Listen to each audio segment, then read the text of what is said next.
How's everybody today? Hope you're all doing good and are safe. Don't worry, COVID ain't gonna get you. Today we're gonna talk about night witches in Russia.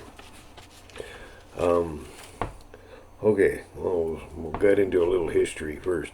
In the 20s, when Russia started to really industrialize and that, they made it possible for women to get out of the house, and off the farms, whatever, and work in factories and stuff and earn their own money.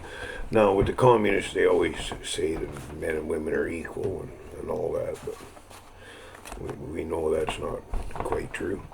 Anyways, so by the start of the Second World War, when Germany was invading Russia, there was quite a few women, because flying clubs had become quite popular, and there's quite a few women that belong to flying clubs, either to learn how to be a pilot or learn how to be a mechanic to fix the planes, right? Now, one of the ladies went to Stalin and asked if they could start an all-female flying squadron, right? Aircraft. Well, Stalin was all for it, but the only thing he'd provide this one squadron with is with old biplanes made out of plywood and fabric, right? Now, there was 3 squadrons. There was a 586, and I don't remember what they did. I think they were part of kind of a fighter squadron. They had different planes. The 587, which was a heavy bomber squadron, and they had different planes than these Night Witches. Now, the Night Witches squadron was the 588. Now, these women were given these planes. They had no guns. They had no parachutes. Obviously, no armor, just plywood and fabric. And they did their flying at night. Okay, now, how they become called the Night Witches was a plane or two would go in and drop flares where the enemy was, and when they come in, they shut the engines off, so we just glided, and the Nazis couldn't hear them. All they could hear is, and that's how they got the witches thing, they said it sounded to them like a witch's broom scraping on the clouds. And that's how they got called the Night Witches, right? Now, during the war, this squadron dropped 23,000 tons of bombs.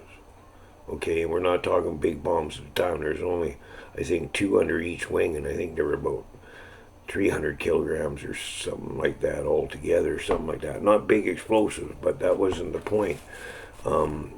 All they were trying to do is disrupt them, and the reason they did it is night, so they could keep the Nazis awake, right? Didn't give them a rest, no time to sleep, right?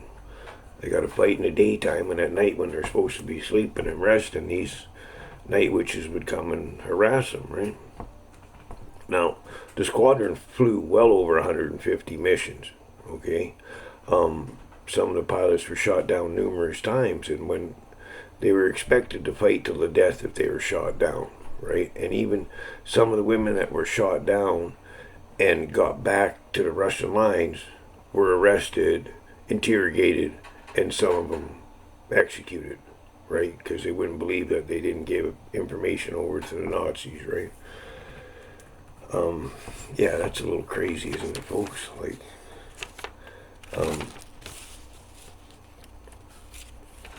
So that's just a little bit about these ladies, and man, my hat off to them.